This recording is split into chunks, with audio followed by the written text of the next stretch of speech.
ഹരേ കൃഷ്ണ. എല്ലാവർക്കും മാധവത്തിലേക്ക് സ്വാഗതം. പൊങ്കാലയാണ് വരാൻ പോകുന്നത്. നാളെയാണ്. എല്ലാവരും പൊങ്കാല ഇടാനായി തയ്യാറെടുത്തിരിക്കുന്നു എന്ന് എനിക്കറിയാം. ഒരുപാട് സ്ഥലങ്ങളിൽ നിന്നും ദൂര സ്ഥലങ്ങളിൽ നിന്ന് തന്നെ ധാരാളം ആളുകൾ ഈ തിരുവനന്തപുരം നഗരത്തിലേക്ക് ഒഴുകി എത്തിക്കൊണ്ടിരിക്കുകയാണ്.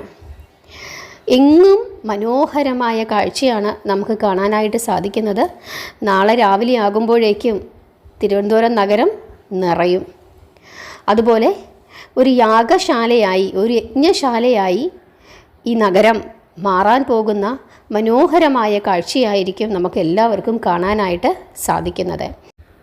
നാളെ പണ്ടാര അടുപ്പിലേക്ക് ദീപം പകരുന്നത് നാളെ രാവിലെ 10:15 അപ്പോൾ ആ സമയത്ത് തന്നെ വേണം നിങ്ങളെല്ലാവരും ദീപം നിങ്ങളുടെ അടുപ്പിലേക്ക് പകരുന്നതിനായിട്ട്. ഇപ്പോൾ ഇവിടെ ഇരുന്ന് പൊങ്കാല ഇടുന്നവർ, അതായത് തിരുവനന്തപുരം നഗരത്തിലിരുന്ന് പൊങ്കാല ഇടുന്നവരാണെങ്കിൽ അവർക്ക് അറിയാൻ പറ്റും. മറ്റ് സ്ഥലങ്ങളിലിരുന്ന് പൊങ്കാല ഇടുന്നവർ രാവിലെ ഈ സമയത്ത് തന്നെ, അതായത് 10:15 ആ സമയത്ത് തന്നെ നിങ്ങളുടെ അടുപ്പിലേക്ക് ദീപം പകരണം. അതുപോലെ പൂജ നടത്തേണ്ടുന്നത്, അതായത് നമ്മൾ ഉണ്ടാക്കിയ ആ പൊങ്കാല നൈവേദ്യം പൂജിക്കേണ്ടുന്നത്, ഭഗവതിക്ക് സമർപ്പിക്കേണ്ടത് ഉച്ചയ്ക്ക് 1:15 അപ്പോൾ നിങ്ങളെല്ലാവരും ചെയ്യേണ്ടുന്ന ഒരു കാര്യം, ഞാൻ നിങ്ങൾക്ക് ഒരു നാമം പറഞ്ഞു തരാം. അമ്മേ നാരായണ എന്ന നാമം ജപിച്ചു കൊള്ളുക.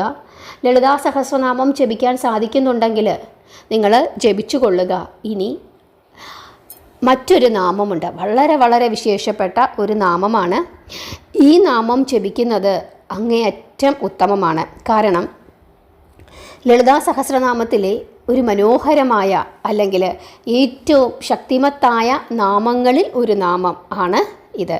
അതായത് ലളിതാ സഹസ്രനാമത്തിലെ 692 ശ്ലോകം. അത് ഇപ്രകാരമാണ്: ഓം സാമ്രാജ്യദായിന്യേ നമ. ഈ നാമം നിങ്ങളൊന്ന് എഴുതിയെടുത്തുകൊള്ളുക. ഓം സാമ്രാജ്യദായിന്യേ നമ. ഈ നാമം നിങ്ങൾ 108 തവണ ജപിക്കുന്നത് വളരെ ഉത്തമമാണ്.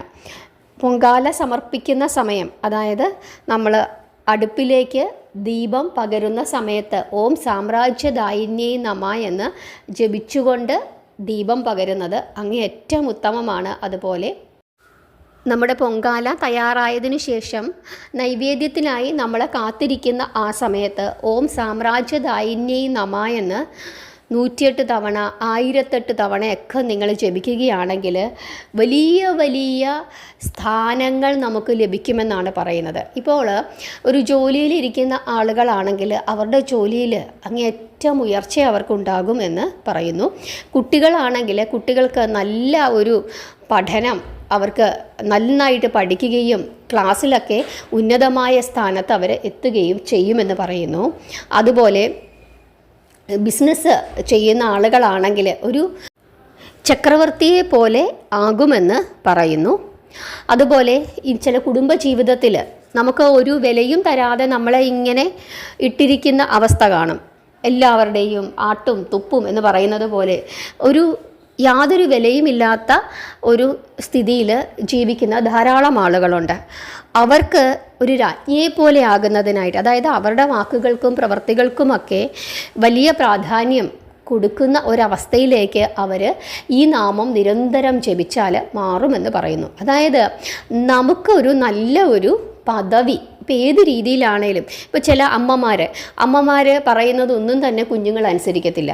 അപ്പോൾ അവർക്കതെന്താവും, അവർക്ക് വലിയ വിഷമാവും. ചില ഭാര്യമാർ പറയുന്നതൊന്നും തന്നെ ഭർത്താക്കന്മാർ അനുസരിക്കുന്നില്ല. വീട്ടിൽ അവർക്ക് യാതൊരു വിലയില്ല. ജോലി സ്ഥലത്ത് ചില ആളുകൾക്ക് ഒരു വിലയും കാണില്ല. എത്ര ജോലി ചെയ്താലും ജോലി ചെയ്യുന്നതെല്ലാം കുഴപ്പം, കുറ്റം, അങ്ങനെ ഇരിക്കുന്ന ആളുകളുണ്ടാകും.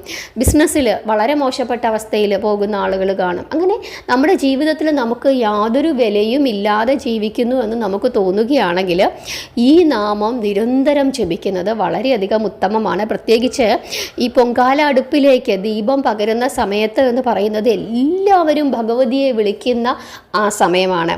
അതുപോലെ തളിക്കാൻ വരുന്ന സമയം, നൈവേദ്യ സമയം, ആ സമയത്തും ഭയങ്കരമായ നാമജപം നടക്കുന്ന സമയമാണ്. ഈ സമയങ്ങളിലൊക്കെ തന്നെ ഭഗവതിക്ക് വല്ലാത്ത ഒരു ശക്തി ഉണ്ടാകുമെന്നാണ് പറയുന്നത്. അതുകൊണ്ട് ഈ സമയം നിങ്ങൾ കുറിച്ച് വെക്കുക. അതായത് ഈ 10-15 എന്ന് പറയുന്ന സമയം നിങ്ങൾ കുറിച്ച് വെക്കുക. എന്നിട്ട് പൊങ്കാല സമർപ്പിക്കുന്നവരാണെങ്കിലും സമർപ്പിക്കാത്തവരാണെങ്കിലും ശരി, ആ സമയത്ത് ഭഗവതിയെ പ്രാർത്ഥിച്ചുകൊണ്ട് നിങ്ങൾ ഈ നാമം ജപിക്കുക. ഈ നാമം ജപിക്കുന്നത്, ആ സമയത്ത് ജപിക്കുന്നത് അങ്ങേയറ്റം ഫലസിദ്ധിയാണ്. കാരണം ഭഗവതിക്ക് വല്ലാത്ത ഒരു ശക്തി കൈവന്നിരിക്കുന്ന സമയമാണ് ഈ പൊങ്കാല അടുപ്പിലേക്ക് ദീപം പകരുന്ന ആ സമയം. അതുകൊണ്ട് പൊങ്കാല ഇടുന്നവരാണെങ്കിലും അല്ലാത്തവരാണെങ്കിലും ഈ നാമം ജപിച്ചുകൊണ്ടേയിരിക്കുക. ഇനി ഞാൻ നിങ്ങൾക്ക് മഹാദേവിയുടെ ഒരു കഥ, അതായത് ദേവീ മഹാത്മ്യത്തിൽ മഹാദേവിയുടെ ഒരു കഥ പറയുന്നുണ്ട്. അതായത് മഹിഷാസുരവധം. മഹാദേവി അവതരിച്ചത് തന്നെ മഹിഷാസുരനെ വധിക്കാനാണോ എന്ന് നമുക്ക് തോന്നിപ്പോകുന്ന ആ മഹത്തായ കഥ ഞാൻ നിങ്ങൾക്ക് പറഞ്ഞു തരാം. ഇന്ന് ചോറ്റാനിക്കര മകമാണ്. നാളെ ആറ്റുകാൽ പൊങ്കാല, പൂരം നക്ഷത്രം. ഭഗവതിക്ക് ഏറ്റവും വിശേഷപ്പെട്ട ദിവസങ്ങളാണ്. അതുകൊണ്ട് തന്നെ ഇന്നും നാളെയുമൊക്കെ ദേവീ മഹാത്മ്യത്തിലെ ഈ കഥ കേൾക്കുന്നത് ഭയങ്കരമായ ഫലസിദ്ധിയായിരിക്കും നിങ്ങൾക്ക് തരാൻ പോകുന്നത് എന്നുള്ള കാര്യത്തിൽ യാതൊരു സംശയവുമില്ല. അതുകൊണ്ട് നിങ്ങൾ ക്ഷമയോടുകൂടി ഭക്തിയോടുകൂടി ഇരുന്ന് ഈ കഥ കേൾക്കുക. കാരണം അമ്മ മഹാമായയാണ്. മക്കളുടെ ഐശ്വര്യത്തിനും ക്ഷേമത്തിനും വേണ്ടി മാത്രം ജീവിക്കുന്ന മഹാദേവിയാണ് ഭഗവതി എന്ന് നിങ്ങൾ ഓർക്കുക. ശ്രദ്ധിച്ചു കേട്ടുകൊള്ളുക. ദേവന്മാരും അസുരന്മാരും എന്നും അന്യോന്യം ശത്രുക്കളായിരുന്നു. കശ്യപന് അതിഥിയിലും ദിതിയിലും ഉണ്ടായ പുത്രന്മാരായതിനാൽ 3 ലോകങ്ങളുടെയും ആധിപത്യം തങ്ങൾക്ക് അവകാശപ്പെട്ടതായിരുന്നു എന്നായിരുന്നു 2 കൂട്ടരുടെയും വാദം. അതിനുവേണ്ടി പലപ്പോഴും അവർ പരസ്പരം യുദ്ധം ചെയ്തുകൊണ്ടേയിരുന്നു. ശക്തരായവർ ജയിക്കും. 3 ലോകങ്ങളുടെയും അധിപതികളായി അവർ വാഴുകയും ചെയ്യും. എന്നാൽ പരാജിതരായവർ വീണ്ടും ശക്തി സംഭരിച്ചു വന്ന് യുദ്ധം ചെയ്യുകയും ആധിപത്യം വീണ്ടെടുക്കുകയും ചെയ്യും. ഇങ്ങനെ 2 കൂട്ടർക്കും ജയവും പരാജയങ്ങളും ഉണ്ടായിക്കൊണ്ടേയിരിക്കും. അവരിൽ അസുരന്മാർ സ്വന്തം കയ്യൂക്കിനെ മാത്രം ആശ്രയിക്കുന്നവരാണ്. അവർക്ക് സത്യവും ധർമ്മവും ഒന്നും ഇല്ലായിരുന്നു. അതിൽ അവർക്ക് യാതൊരു വിശ്വാസവും ഇല്ലാത്തതിനാൽ വഞ്ചനയും കാപട്യവും മറ്റും സ്വീകരിക്കുന്നതിൽ അവർക്ക് യാതൊരു വിഷമവും തോന്നിയിരുന്നതുമില്ല. പക്ഷേ ദേവന്മാർ എപ്പോഴും ഭഗവാനെ ആശ്രയിച്ചായിരിക്കും കഴിഞ്ഞുകൂടിക്കൊണ്ടിരിക്കുന്നത്. ഭഗവാന്റെ കൃപ കൊണ്ട് മാത്രം, ഭഗവാന്റെ സഹായം കൊണ്ട് മാത്രമാണ് ദേവന്മാർ എപ്പോഴും വിജയിച്ചിരുന്നത്. സത്യധർമാദികളിൽ നിന്നും അവർ വ്യതിചലിച്ചിരുന്നതുമില്ല. ഒരിക്കൽ ദേവന്മാർ 3 ലോകങ്ങളുടെയും അധിപതികളായി വാണിരുന്ന കാലത്താണ് മഹിഷൻ എന്ന അസുര രാജാവായി തീരുന്നത്. വലിയ ശക്തിമാനായിരുന്നു മഹിഷൻ. വലിയ ഒരു സൈന്യം സംഭരിച്ച് ദേവരാജാവായ ഇന്ദ്രനെ അദ്ദേഹം പോരിന് വിളിച്ചു. 2 കൂട്ടരും ഒരുപോലെ ശക്തരായിരുന്നതിനാൽ 100 കൊല്ലം ആ യുദ്ധം നീണ്ടുനിന്നു. അവസാനം മായാവികളായ അസുരന്മാർ ദേവന്മാരെ തോൽപ്പിക്കുന്നു. എന്നിട്ട് ദേവന്മാരെ അവർ സ്വർഗത്തിൽ നിന്നും ഓടിച്ചുവിടുന്നു. മഹിഷൻ സ്വയം ഇന്ദ്രനായി 3 ലോകങ്ങളെയും അടക്കി വാണു. വിഷമിച്ച ദേവന്മാർ ബ്രഹ്മദേവനെ ശരണം പ്രാപിച്ച് തങ്ങളുടെ സങ്കടങ്ങൾ പറഞ്ഞു. ബ്രഹ്മാവ് അവരോടുകൂടി ശ്രീഹരിയെയും പരമേശ്വരനെയും കാണാനെത്തി. എന്നിട്ട് വിവരങ്ങളെല്ലാം അവരോട് പറഞ്ഞു. മഹിഷാസുരൻ ദേവന്മാരെ എല്ലാവരെയും യുദ്ധത്തിൽ പരാജിതരാക്കിയെന്നും സ്വർഗത്തിൽ നിന്നും ഓടിച്ചു വിട്ടിരിക്കുന്നു എന്നും പറയുന്നു.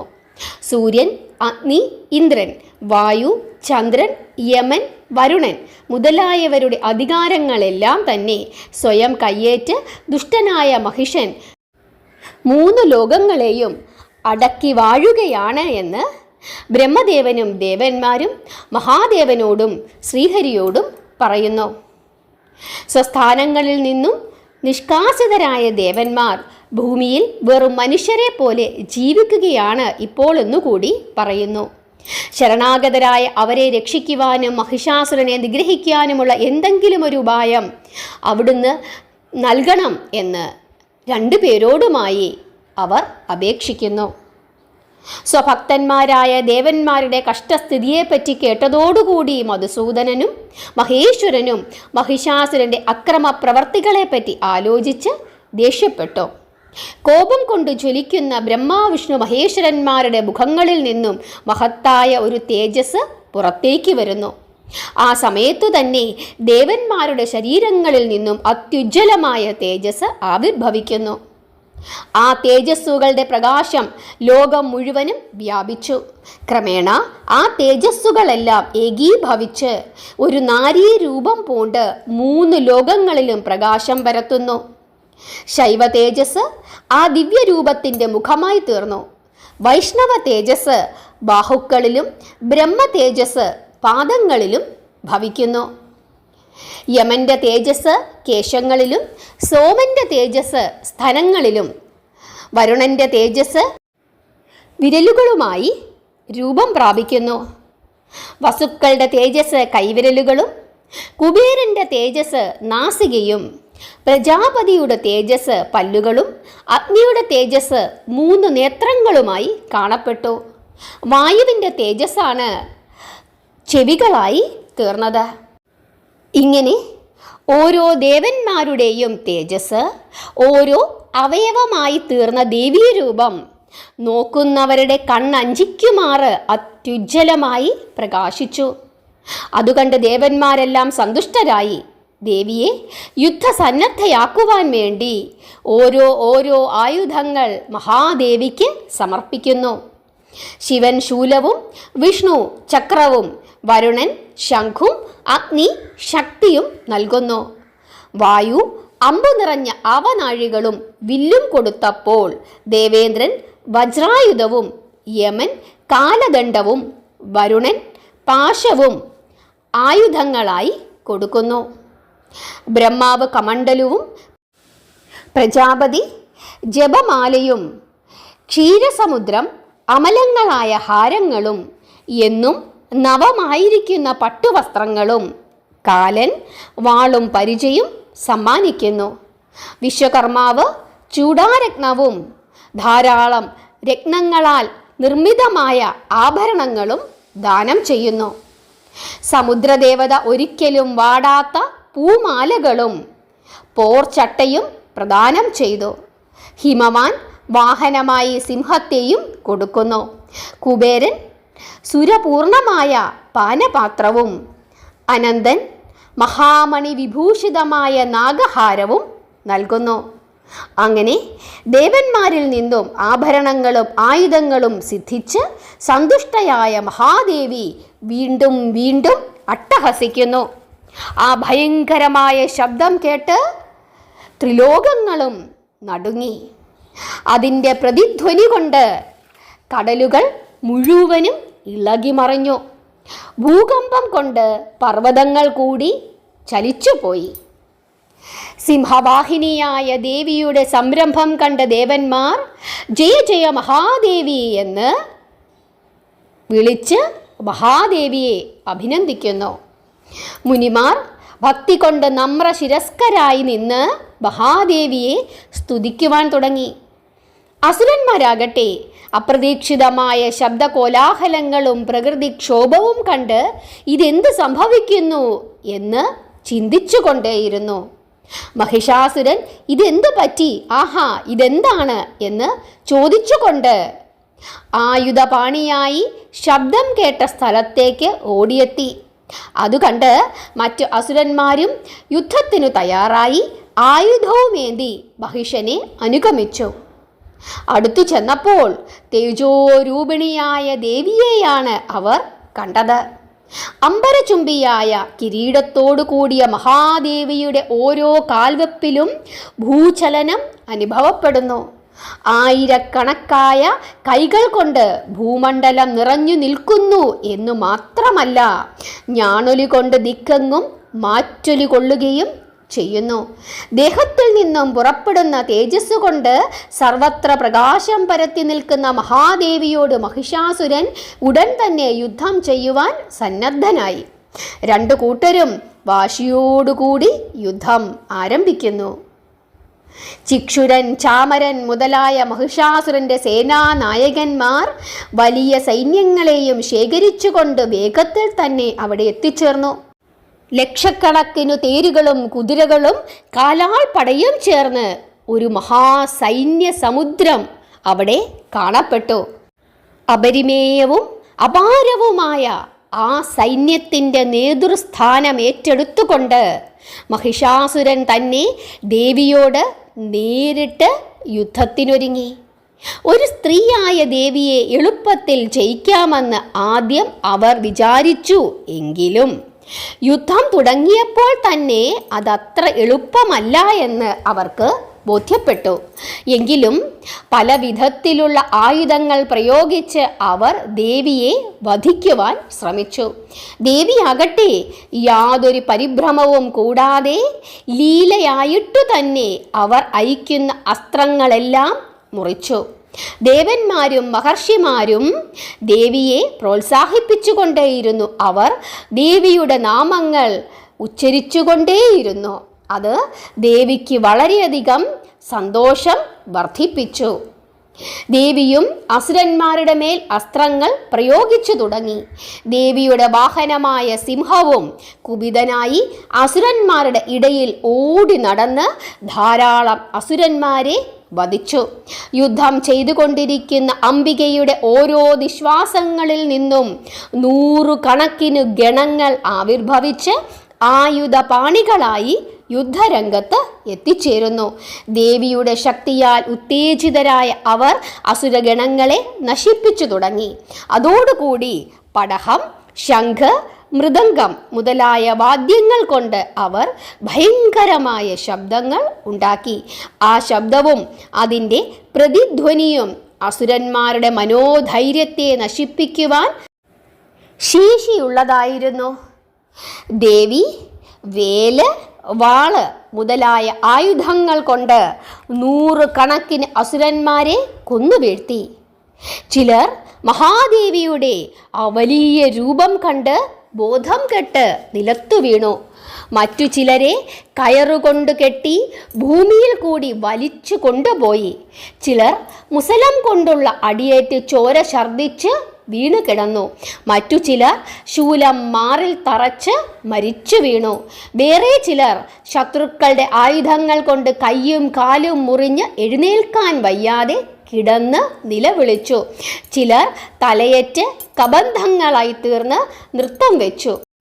അല്പസമയം കൊണ്ട് തന്നെ ആ യുദ്ധഭൂമി മുഴുവനും മരിച്ചു വീണ ആന, കുതിര, കാലാൾ സൈന്യങ്ങളെ കൊണ്ടും പൊട്ടിത്തകർന്ന തേരുകളെ കൊണ്ടും നിറഞ്ഞു. രക്തം വലിയ പുഴകളായി ഒഴുകിത്തുടങ്ങി. അങ്ങനെ മഹാശക്തി സ്വരൂപിണിയായ മഹാദേവി അല്പസമയം കൊണ്ട് തന്നെ ആ അസുര സൈന്യത്തെ മുഴുവനും നശിപ്പിക്കുന്നു. എങ്ങനെയാണോ കാട്ടുതീ ഉണങ്ങിക്കിടക്കുന്ന പുല്ലുകളെയും മരങ്ങളെയും നശിപ്പിക്കുന്നത്, അതേപോലെയായിരുന്നു മഹാദേവിയുടെ ആ അത്ഭുത പ്രകടനം. വാഹനമായ സിംഹം അസുരന്മാരുടെ ജീവനെ അന്വേഷിക്കുന്നത് പോലെ അങ്ങിങ്ങ് ചുറ്റി നടന്നു.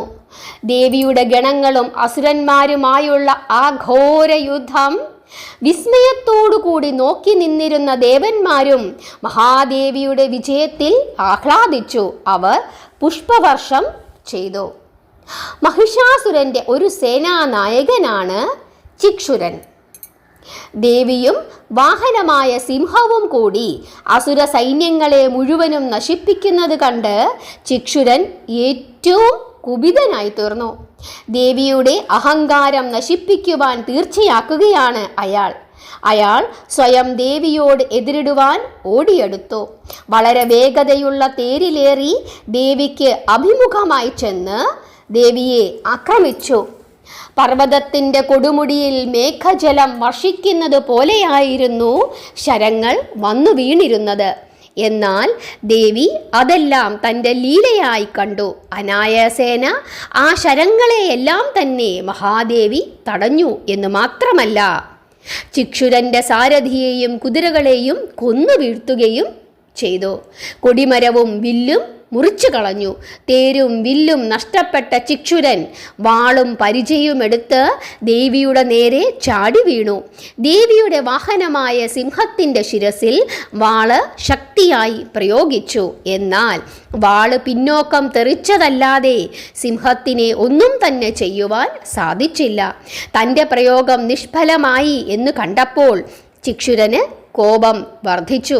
പിന്നെ ദേവിയുടെ ഇടതുകരത്തെ ലക്ഷ്യമാക്കി വെട്ടിയപ്പോൾ വാളു തന്നെ പലതായി മുറിഞ്ഞു വീണു. കോപം കൊണ്ട് വിറയ്ക്കുന്ന അസുരൻ തൻ്റെ ശൂലമെടുത്ത് പ്രയോഗിച്ചു. സൂര്യബിംബം പോലെ പ്രകാശിച്ചു കൊണ്ടിരുന്ന ആ ശൂലത്തെ തൻ്റെ ശൂലം കൊണ്ട് ദേവി അനേകം കഷ്ണങ്ങളാക്കി മുറിച്ചു വീഴ്ത്തി എന്ന് മാത്രമല്ല, തൻ്റെ ശൂലം കൊണ്ട് ചിക്ഷുരൻ്റെ പ്രാണനെ ദേഹത്തിൽ നിന്നും വേർപെടുത്തുകയും ചെയ്തു.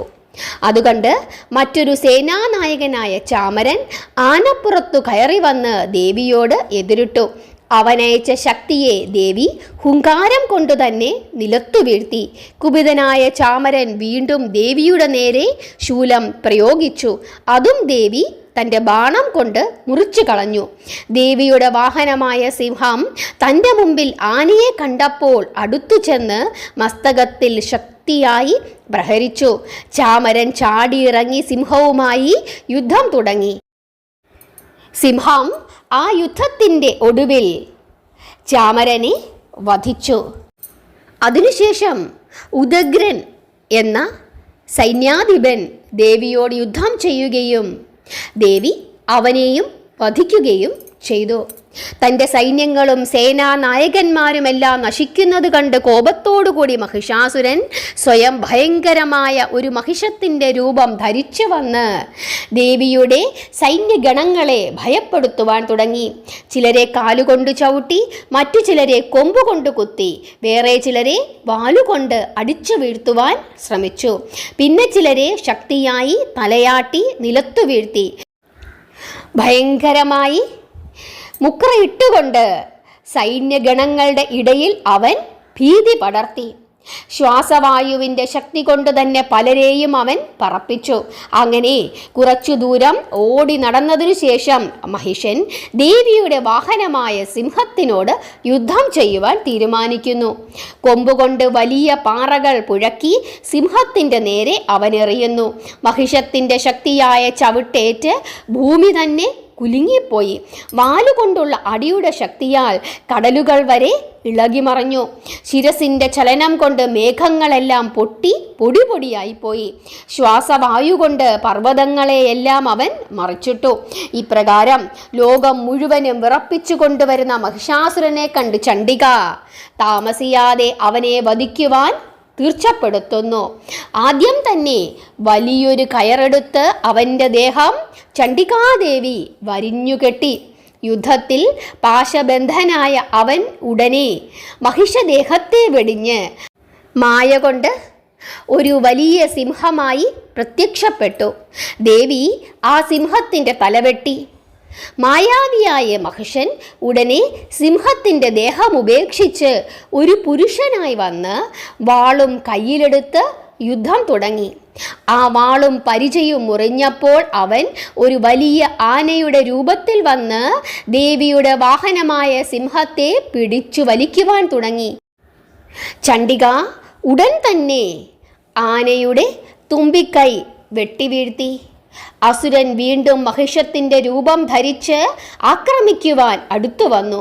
3 ലോകങ്ങളെയും വിറപ്പിച്ചു കൊണ്ടുവരുന്ന മഹിഷരൂപിയായ മഹിഷാസുരനെ കണ്ട് ക്രുദ്ധയായ മഹാദേവി ആവേശം പകരുവാനായി അല്പം മധു പാനം ചെയ്യുവാൻ തീർച്ചപ്പെടുത്തുന്നു. ക്രോധത്തോടുകൂടി ദേവി പൊട്ടിച്ചിരിച്ചുകൊണ്ട് ഇങ്ങനെ പറഞ്ഞു: നിൽക്ക് നിൽക്ക് അസുര, ഞാൻ ഈ മധുപാനം ചെയ്തു കഴിയട്ടെ. നിന്റെ വധം കൊണ്ട് സന്തുഷ്ടരായ ദേവകൾ ഇവിടെ തന്നെ നൃത്തം വെക്കുന്നത് താമസിയാതെ കാണാൻ സാധിക്കും. ഇങ്ങനെ പറഞ്ഞു പൊട്ടിച്ചിരിച്ചുകൊണ്ട് മഹാദേവി ആ മഹിഷത്തിൻ്റെ പുറത്തു കയറിയിരുന്ന് കഴുത്തിൽ ചവിട്ടി ശൂലം കൊണ്ട് കുത്തി. മഹിഷദേഹത്തിൽ നിന്നും പകുതി പുറത്തു വന്ന് യുദ്ധം ചെയ്യുന്ന അസുരൻ്റെ കഴുത്ത് വാളുകൊണ്ട് ദേവി വെട്ടി താഴെയിട്ടു. അസുര സൈന്യം മുഴുവനും പേടിച്ചു 4 പാടും ചിതറിയോടി. മഹിഷാസുര വധം കൊണ്ട് സന്തുഷ്ടരായ ദേവന്മാരും മഹർഷിമാരും മഹാദേവിയെ സ്തുതിക്കുവാൻ തുടങ്ങി. ഗന്ധർവന്മാർ പാട്ടുപാടി, അപ്സര സ്ത്രീകൾ നൃത്തം ചെയ്തു. സർവത്ര ആനന്ദം കൊണ്ടുണ്ടായ പുഷ്പവർഷം. അങ്ങനെ ചണ്ഡികാദേവി, പരാശക്തി, മഹേശ്വരിയായ മഹാദേവി മഹിഷൻ എന്ന അസുരനെ നിഗ്രഹിച്ച് 14 ലോകങ്ങൾക്കും സമാധാനം പ്രദാനം ചെയ്തു. ഇതാണ് ദേവീ മഹാത്മ്യത്തിൽ വർണ്ണിക്കുന്ന മഹാദേവിയും മഹിഷാസുരനുമായുള്ള വധം. ഇങ്ങനെയാണ് ദേവീ മഹാത്മ്യത്തിൽ വർണ്ണിക്കുന്നത്.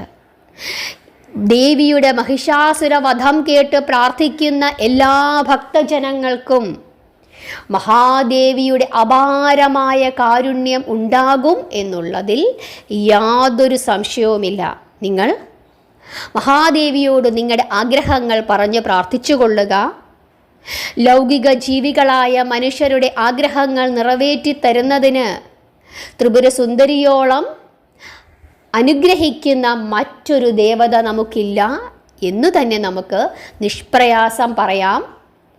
ഏതവസരത്തിലും ഏത് ബുദ്ധിമുട്ടിലും ഇനി നമ്മൾ എന്തെങ്കിലും തെറ്റു ചെയ്താൽ പോലും, അമ്മേ എനിക്കിങ്ങനെ ഒരു അബദ്ധം പറ്റി, ഒരു തെറ്റ് പറ്റി, അമ്മ എന്നോട് ക്ഷമിക്കണമേ, എനിക്ക് നേർവഴി കാണിച്ചു തരയണമേ എന്ന് പറഞ്ഞുകൊണ്ട് നമുക്ക് ഓടിച്ചെല്ലുവാൻ പറ്റുന്നത് ആരുടെ അടുത്തേക്കാണ്? അമ്മയുടെ അടുത്തേക്കാണ്. സങ്കടപ്പെട്ടുകൊണ്ട് ആരാലും ആശ്രയമില്ലാതെ തന്നെ മാത്രം ആശ്രയിച്ചു വരുന്ന തൻ്റെ പൊന്നുമക്കളെ ചേർത്തു പിടിച്ച് നമുക്ക് വേണ്ട എല്ലാ വിധത്തിലുള്ള ഐശ്വര്യങ്ങളും മുമ്പോട്ട് പോകുവാനുള്ള കരുത്തും ശക്തിയും വഴിയുമെല്ലാം പ്രദാനം ചെയ്യുന്ന മഹാദേവിയാണ് സാക്ഷാൽ ത്രിപുരസുന്ദരി. ആ മഹേശ്വരിയുടെ, ആ അംബികയുടെ ഏറ്റവും വലിയ വിശേഷമാണ് ആറ്റുകാൽ പൊങ്കാല. അതുകൊണ്ടാണ് ഓരോ വർഷവും ഇത്രത്തോളം തിരക്ക് വർദ്ധിച്ചു വരുന്നത്. ഓരോ വർഷവും ഇവിടെ വന്ന് പൊങ്കാലയിട്ടിട്ട് പോകുന്ന ഓരോ ഭക്തജനങ്ങളുടെയും മനസ്സിൽ എന്താണ് വരുന്നത്? അടുത്ത വർഷം ഇതേ സമയം. അത് ചിന്തിച്ചുകൊണ്ടാണ് ഓരോരുത്തരും ഇവിടെ നിന്നും മടങ്ങുന്നത്. എല്ലാവരെയും ഭഗവതി അനുഗ്രഹിക്കട്ടെ. എല്ലാവരുടെയും അഭിപ്രായങ്ങൾ പറയുക, നാമം ജപിക്കുക, പ്രാർത്ഥിക്കുക. എല്ലാവരെയും ഭഗവാൻ അനുഗ്രഹിക്കട്ടെ. അമ്മ മഹാമായയുടെ അനുഗ്രഹം നിങ്ങൾക്ക് എല്ലാവർക്കും ഉണ്ടാകട്ടെ. നിങ്ങൾക്ക് കഥ ഇഷ്ടപ്പെട്ടോ? നിങ്ങളുടെ അഭിപ്രായങ്ങളൊക്കെ പറയണം. എല്ലാവരും നാമം ജപിക്കുക. ഹരേ കൃഷ്ണ.